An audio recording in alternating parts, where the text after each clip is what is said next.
बुलेटिनच्या सुरुवातीला एक मोठी बातमी आहे। त्रिभाषा सूत्र धोरणाचे जी.आर. रद्द झाल्याबद्दल मनसे आणि शिवसेना युबीटीने विजयी मेळाव्याचं आयोजन केलंय। या मेळाव्याच्या निमित्तानं ठाकरे बंधू एकत्र येणार आहेत। या मेळाव्यासाठी दोन्ही पक्षांकडून जोरदार तयारीही सुरू आहे। या मेळाव्याच्या निमित्तानं ठाकरेंच्या पक्षानं एक व्हिडिओ ट्विट केलाय, त्यावर सत्ताधाऱ्यांनीही निशाणा साधला।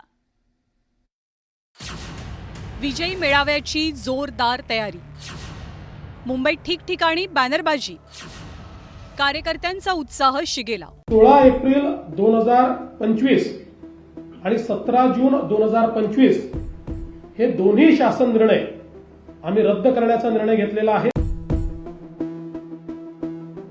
त्रिभाषा सूत्र धोरणाचा जी.आर. राज्य सरकारनं रद्द केल्यावर मनसे आणि शिवसेना उभाठाकडनं वरळी डोममध्ये विजय मेळावा आयोजित केला गेलाय। मनसे आणि उभाठाच्या नेत्यांनी सुद्धा या विजयी मेळाव्याच्या तयारीचा आढावा घेतला। ठाकरे ब्रँड एकत्र येत असल्यानं नेते आणि कार्यकर्ते यांचंही मनोबल वाढलंय। या विजयी मेळाव्याच्या पार्श्वभूमीवर गिरगाव, कल्याण, डोंबिवली या परिसरात बॅनरबाजी पाहायला मिळते। महाराष्ट्र द्रोह्यांच्या मनात धडकी भरवणारा मेळावा अशी टॅगलाईन देत अखिल चित्रेंनी एक व्हिडिओ सुद्धा ट्विट केला। ठाकरे बंधूंवर निशाणा साधला। टीजरमुळे मतं वाढतात अशातला भाग नाही। शेवटी त्यांनी एखाद्या मुद्द्यावर एकत्र येण्यापेक्षा महायुतीमध्ये ज्यावेळी ते किंवा महाविकास आघाडीमध्ये एकत्र येतील त्यावेळी त्याच्यावर चांगल्या पद्धतीने अजून चर्चा करू। कारण त्यांची आघाडी होत असताना नुसतं मनसे त्यांच्यासोबत नाही आहे, त्यांच्याबरोबर काँग्रेस देखील आहे, ज्या काँग्रेसनं स्वातंत्र्यवीर सावरकरांचा कायमस्वरूपी हीन पातळीवर जाऊन अपमान केलेला आहे। आणि अशा महाविकास आघाडीच्या सगळ्या या प्रक्रियेमध्ये राजसाहेब येतील की नाही याच्याबाबत बोलणं त्यांच्या निर्णयानंतर ठरेल। या मेळाव्यासाठी दोनही पक्षांनी कंबर कसली आहे आणि प्रचंड तगडं नियोजन केलं जात आहे। व्यासपीठावरती राज ठाकरे, उद्धव ठाकरे उपस्थित असतील।